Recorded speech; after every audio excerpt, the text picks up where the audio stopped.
तो बिलावल भुट्टो जरदारी साहब chairman Pakistan peoples party, उन्होंने दवायर को एक खुसूसी इंटरव्यू दिया और वो इसलिए भी अहमियत का हामिल था कि उसी प्लेटफॉर्म पे सेठी साहब भी पहले इंटरव्यू दे चुके हैं।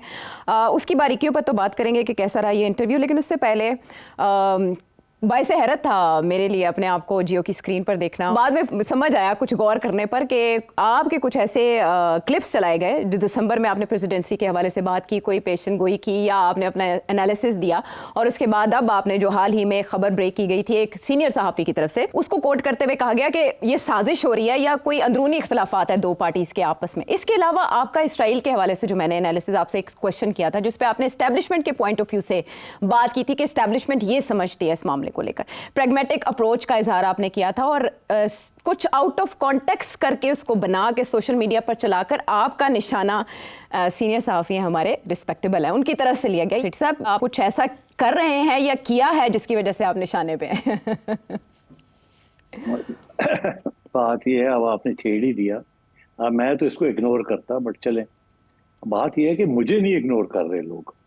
ये तो बड़ी अच्छी बात है ना। मैं तो किसी एंकर को नहीं डिस्कस करता अपने प्रोग्राम के अंदर, मगर बड़े एंकर्स ऐसे हैं कि वो मुझे डिस्कस करते हैं। इसका ये मतलब है मेरी बड़ी अहमियत है ना। नजम सेठी को डिस्कस करते हैं, वंडरफुल। मुझे इससे ज्यादा फख्र हो सकता है कि I am so important, my words are so important, कि मुझे चुन चुन के कि सेठी ये कह रहा है, सेठी ये कह रहा है। ओहो, तो एक तो ये कि आई एम वेरी डिलाइटेड। दूसरी बात ये है कि कुछ लोग हैं मीडिया के अंदर, पर्सनल इश्यूज होते हैं लोगों के, कुछ एहसास कमतरी भी होता है, तो ये सही चीजें चलती हैं मीडिया के अंदर। आई डोंट माइंड, सारे मेरे दोस्त हैं, अल्लाह खैर सल्ला, कोई ऐसी बात नहीं। तीसरी बात ये है कि ये सिर्फ मीडिया में नहीं है, ये पीटीआई वाले भी हमारे दोस्त जो हैं वो हर रोज मेरे उल्टे सीधे क्लिप्स लगा देते हैं। कभी कभी तो हमारे अपने लोग भी जो हमारे चैनल वाले हैं वो ऐसी हेडलाइंस लगा देते हैं वो क्लिप्स के ऊपर कि मैं खुद परेशान हो जाता हूँ कि यार ये क्या लिखा हुआ है, मैंने तो ये कहा ही नहीं। ये मेरी बात ही नहीं है, मगर वो क्लिप्स के ऊपर चलाने के लिए, व्यूअर्स लेने के लिए लगा देते हैं। और पीटीआई वाले तो बिल्कुल go out of their way, जब उनको कोई मेरी बात पसंद आ जाए हल्की सी भी, तो उसको बड़ा चढ़ा के कुछ और ही बना देते हैं। और जब मेरी कोई नेगेटिव बात हो तो वो नहीं जिक्र करते, वो वैसे ही गाली गलौज शुरू हो जाती। तो मतलब ये भी मैं समझता हूँ बड़ी बड़ी जबरदस्त बात है कि I am so important, I am now being coated all over the place. इससे ज्यादा आयशा क्या हो सकता है? सो हर रोज हमें स्क्रीन पे लेके आए ताकि हमारी और भी शोहरत बढ़े। बाकी ये है कि दो बातें की गई, उसका भी अब जवाब दे देते, मुख्तसर सा जवाब दे देते हैं। पहली बात तो ये, और ये पहली दफा नहीं हुआ, ये मैंने देखा है कुछ ऐसे लोग हैं जो डिलिबरेटली सोचे समझे, वो एक प्रेजुडिस है उनके ज़हन के अंदर, जिसको वो फिर तोड़ वोड़ के वो सामने ले आते हैं मेरे बारे में। मैं ये कह रहा होता हूँ कि ये बात फलाने की सोच है, इसका ये मतलब नहीं है कि वो मेरी सोच है, मगर मैं बताता हूं कि फलाने की ये सोच है, फलाना इस तरीके से एक्ट कर सकता है। इसका ये मतलब नहीं है कि मैं कह रहा हूं कि वो ऐसे ही करना चाहिए उसको, और ये सोच की मैं हिमायत करता हूँ, इसका ये मतलब नहीं है। ये तो मतलब है कि हमारा तो जॉब है ना बताना कौन क्या सोच रहा है, क्या होगा क्या नहीं होगा। तो अगर मैं ये कह रहा हूँ कि वहां एक इस किस्म की सोच भी है कि अगर बाकी मुस्लिम ममालिक जो हैं, led by Saudi Arabia and others और टर्की वगैरह, ये सारे अगर तस्लीम कर लेते हैं एब्राहम अकॉर्ड को, तो सियासतदानों के अंदर भी ऐसी सोच है कि हाँ करना चाहिए। और बहुत से सियासतदान हैं और बहुत सी एलिमेंट्स ऑफ द एस्टैब्लिशमेंट है जो कहेंगे नहीं करना चाहिए, जैसे मीडिया के अंदर भी है। मैंने खुद सुना है कुछ मीडिया के अंदर लोग हैं जो कहते हैं कि हो जाए साडा की जाता है, और कुछ लोग हैं जो कि कहते हैं कि सवाल ही पैदा नहीं होता, ओवर आर डेड बॉडीज, ये तो ये चलता रहता है। तो अब मैंने अगर ऐसी बात कही है कि ऐसी सोच है, और उसके मैंने हवाले भी दिए कि मुशर्रफ के ज़माने में भी खुर्शीद कसूरी साहब जाके मिलाए थे, खुफिया मीटिंग की थी टर्की के अंदर मोसाद के लोगों के साथ एंड सो ऑन, और ये बात चलती है, ये कुछ छुपी हुई बात नहीं है। तो व्हाट्स द बिग डील? और वो उसको इतना बड़ा चढ़ा के मेरे बारे में, ओ जी सेठी कहता है कि जी तस्लीम का। 12 लोग बेवकूफ नहीं है, लोगों को बेवकूफ बनाने की कोशिश की जाती है, मगर फिर खबर भी बनानी होती है ना, कुछ लोगों के पास खबरें भी नहीं होती। तो मेरे से बेहतर कौन है खबर बनाने के लिए? मेरे ऊपर ही सारी खबर बनती है। तो कोई बात नहीं, अल्लाह खैर सल्ला, हमारी रेटिंग्स और बढ़ती हैं। तो आई एम नॉट कंसर्न। दूसरी बात ये है कि ये प्रेसिडेंसी वाली बात जो है जी प्रेसिडेंसी वाली बात कि जी प्रेसिडेंसी में कुछ होने जा रहा है या नहीं होने जा रहा, मैं ये भी यही कह रहा था कि स्पेकुलेशन हो रही है।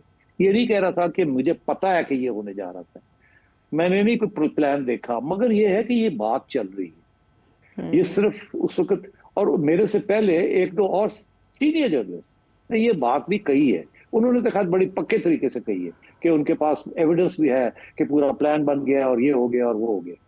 मैंने तो सिर्फ हवाला दिया है कि ऐसी बातें भी चल रही हैं।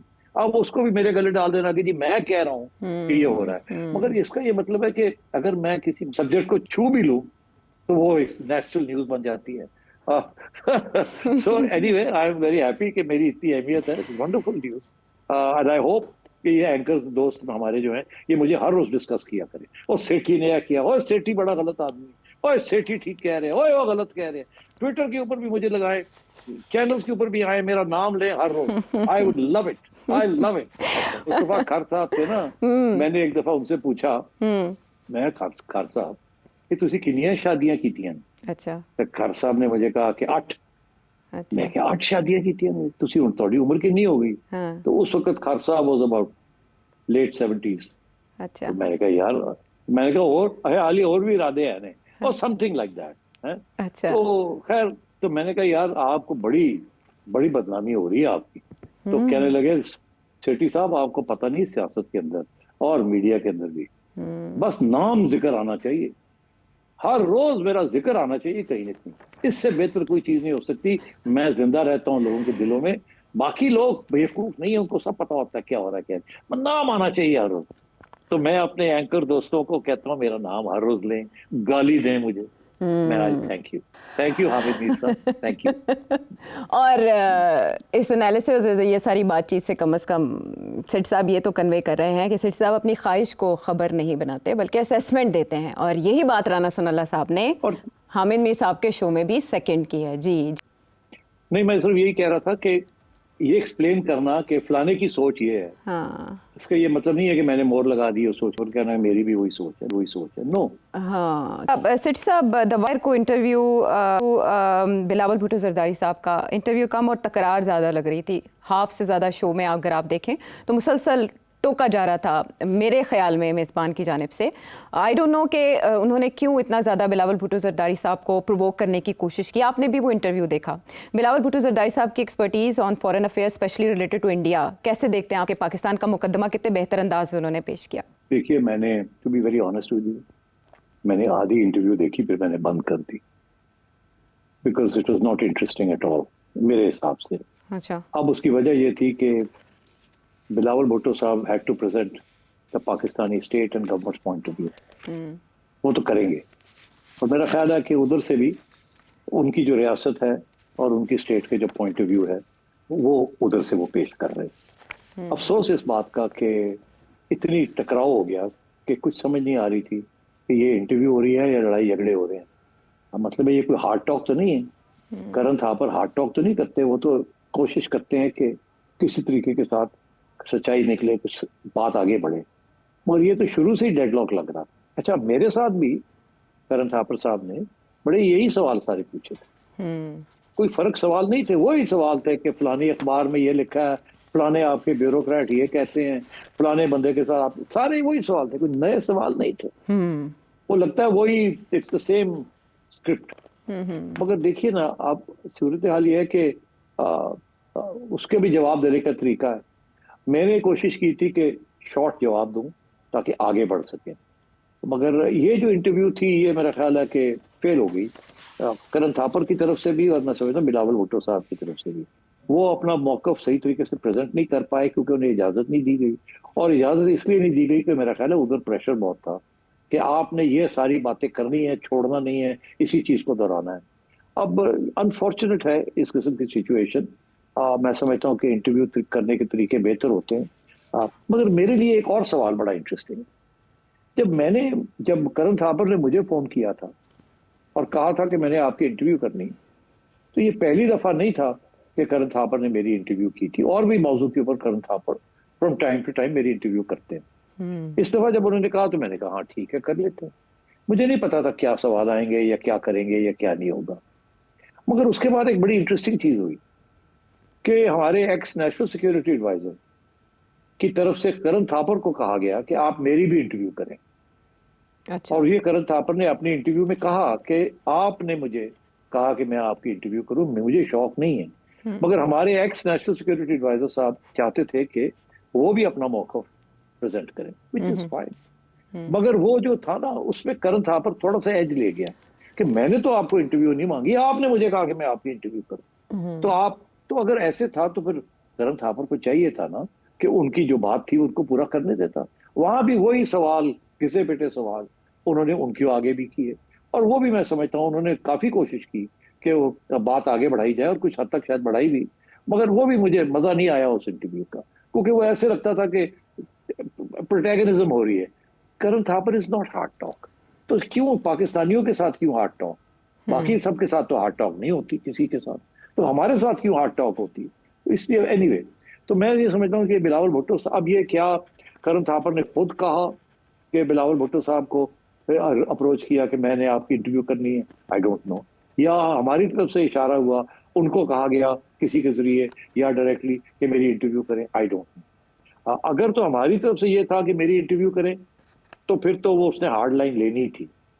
अगर उसकी तरफ से था तो फिर इनको सोचना चाहिए था कि क्या होगा इसका नतीजा, इस इंटरव्यू का, उनका मकसद क्या है, what is the objective behind it.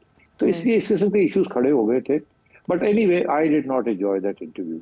I think Bilawal Bhutto साहब इज वेरी आर्टिकुलेट, बड़े कॉन्फिडेंस के साथ बात करते हैं, और मुझे बड़ी खुशी है कि वो सारा वक्त स्माइल करते हैं और फ्रस्ट्रेट नहीं होते। उनको बड़ा प्रोवोक किया करण ने, मगर वो फिर भी प्रोवोक नहीं हुए उस तरीके के साथ। अब मैंने करण की इंटरव्यूज में देखा है, एक दो लोग उठ के चले जाते हैं जी। मगर ऐसे नहीं हुआ। लेकिन बिलावल भुट्टो जरदारी ने धमकी दी कि मैं रोकूंगा और मैं उठ जाऊंगा। ये हमारे यहाँ भी होता है कि एक एंकर जो है वो सवाल करता है, आप जवाब दे रहे होते हैं तो वो रोक देता है, या कोई और बीच में कूद जाता है साइड से, तो आप कहते हैं यार मुझे बात तो खत्म करने दो, तो वो कहता है नहीं आप मेरी बात सुने, वो कहता है मेरी बात सुने। तो ये चलता है, ये मेरी बात सुने, मेरी बात सुने, मुझे बात नहीं करनी। होता ये इंटरव्यूज के अंदर, मैं आपको बताऊं कि you should be short in your answer. जितना मर्जी लंबा सवाल हो, be short in your answer. जितना लंबा आप करेंगे आंसर, उतना आपको चांसेस होंगे वो आपको कट कर देंगे, और जो आप असली बात करना चाहते हैं वो गुम जाएगी बीच में। तो ये, बट एनीवे, तो मैं देख रहा था बिलावल साहब भी जब ये इंटरव्यू हो रही थी, तो वो पहले कुछ ही और जगह पे चलते हैं, फिर वो आ रहे थे, वो हर दफा मैं आ रहा हूं, मैं आपके सवाल की तरफ आ रहा हूं, मैं आ रहा हूं, वो फिर बीच में पूछ जाता था कि नहीं आप मेरे सवाल का जवाब दो, फिर सवाल को वही घूम के। तो आई थिंक ये this is, you have to be very careful कि जो सवाल किया गया उसी का जवाब दें, ताकि आप आगे बढ़ सके, आगे बढ़ सके। ये अगर आप उससे पहले एक प्रिएम्बल करेंगे और फिर कहेंगे अभी मुझे बोलने दे जी, मैं आ रहा हूं आपके सवाल की तरफ, फिर ये कि जी आपने 3 सवाल पूछ लिए, मैंने तो अभी दूसरे का जवाब पूरा नहीं किया, आपने मुझे तीसरा पूछ लिया, मैं पहले दूसरे का जवाब दूंगा। ऐसे नहीं होना, ऐसे नहीं होती इंटरव्यूज। बट एनीवे, ठीक है, दैट्स अनफॉर्चुनेट। आई थिंक दोनों साइड्स के कंस्ट्रेंट्स थे, लेकिन जो आपका इंटरव्यू था उसको देखा जा सकता था मिसाल के लिए। बहरहाल जो एक्सट्रैक्ट करना चाह रहे थे इससे इन्फॉर्मेशन उस तरह से एक्सट्रैक्ट हो नहीं पाई, अट्रैक्ट नहीं कर पाया ये इंटरव्यू, इन शॉर्ट हम कह सकते हैं। सिर साहब, बिलावल 2 हफ्तों के लिए अमेरिका भी जा रहे हैं, क्या बिलावल भुट्टो जरदारी साहब को आने वाले दिनों में कोई रोल मिलने जा रहा है इन शॉर्ट, अगर प्रोग्राम खत्म होने से पहले आप कोई प्रेडिक्शन करें? नहीं, मुझे नहीं पता। मैंने पहले भी ये कहा था कि अगर पीपल्स पार्टी कैबिनेट ज्वाइन करती तो फिर बिलावल भुट्टो साहब को बहुत बड़ा रोल देना पड़ेगा, प्राइम मिनिस्टर नहीं, बट शॉर्ट ऑफ दैट। अब मुझे नहीं पता वो क्या है, व्हाट बिलावल विल एक्सेप्ट और नॉट। मेरा ख्याल है फॉरेन मिनिस्टर से कम तो एक्सेप्ट करेंगे ही नहीं। और ये जो अभी दौरे पे गए थे, was like the foreign minister. पहले भी वो फॉरेन मिनिस्टर रह चुके हैं इन इंटरिम गवर्नमेंट, वो रह चुके हैं, तो इसलिए इससे कम तो वो एक्सेप्ट नहीं करेंगे अगर पीपल्स पार्टी जाती है। अगर नहीं जाती तो वो कुछ भी नहीं लेंगे वो। अब सवाल ये है कि ये हो क्या रहा है, पीपल्स पार्टी ने जाना है या नहीं जाना। गवर्नमेंट तो चाहती है कि पीपल्स पार्टी आ जाए और मिलके हम काम करें, मगर अभी मैं सुन रहा हूं कि पीपल्स पार्टी वाले नाराज हो रहे हैं कि गवर्नमेंट अब ये समझती है कि उनको रिजर्व सीट्स मिल गई हैं और उन्हें पीपल्स पार्टी की जरूरत नहीं है। मेरा ख्याल है ये ऐसी बातें भी हो रही है, ये ऐसी बातें नहीं होनी चाहिए।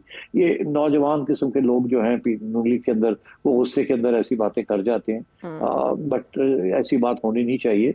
पीपल्स पार्टी आपके साथ है और पीपल्स पार्टी ने कुर्बानी भी दी है टू प्रॉप यू अप। उन्हें कोई जरूरत तो नहीं थी, वो अगर ना आपके साथ खड़े होते तो आप हुकूमत नहीं बना सकते थे। तो इसलिए उनको रिस्पेक्ट तो करना चाहिए। But at the same time I think Peoples Party को भी, उन्होंने भी तो अपना, जैसे कहते हैं ना, पाउंड ऑफ फ्लैश तो ले लिया है ना। 2 गवर्नरशिप्स ले ली है और बहुत बहुत कुछ लिया है उन्होंने तो, और प्रेसिडेंसी भी ले ली है। बाकी ये है कि प्रेसिडेंसी के ऊपर प्रेशर है कि नहीं है। देखिए मैं आपको बता दूं एक बात, वो पुरानी बात को छोड़े, वो स्पेकुलेशन जो हो रही है या जो अफवाहें चल रही है, मेरा अपना ये ख्याल है कि प्रेसिडेंसी के ऊपर 2 किस्म का प्रेशर है। ये अब मैं अपना मौकफ दे रहा हूँ, ठीक। अच्छा। एक ये है कि कनाल वाले इशू के ऊपर, उनका ये ख्याल है कि हमें, एस्टेब्लिशमेंट के लोगों का ये ख्याल है कि हमें तो गो, प्रेसिडेंट साहब को हमने डिस्कस किया था, उन्होंने ओके कर दी थी कि ओके ठीक है, बड़े इतराज। बाद में सिंधी नेशनलिस्ट खड़े हो गए और वहां उनका ये ख्याल है कि शायद इशारा किया गया कि आप खड़े हो जाए, हम तो नहीं हो सकते, फिर हम आपके साथ मिल जाएंगे, इसलिए साबोटाज कर दिया इस प्रोजेक्ट को। और वो समझते हैं कि ये पीपल्स पार्टी की लीडरशिप ने सोच समझ के किया। पहली बात, ये उनकी सोच है। अच्छा। मेरी सोच नहीं है, ये उनकी सोच है, जिसकी वजह से वो थोड़े से नाराज है प्रेसिडेंट साहब। दूसरी बात, तो एक तो कैनाल इशू है, दूसरा है कि एनएफसी अवार्ड, सबसे ज्यादा ऑपोजिशन एनएफसी अवार्ड की पीपल्स पार्टी से आ रही है। केपी से आती है थोड़ी बहुत, मगर that's not a major issue.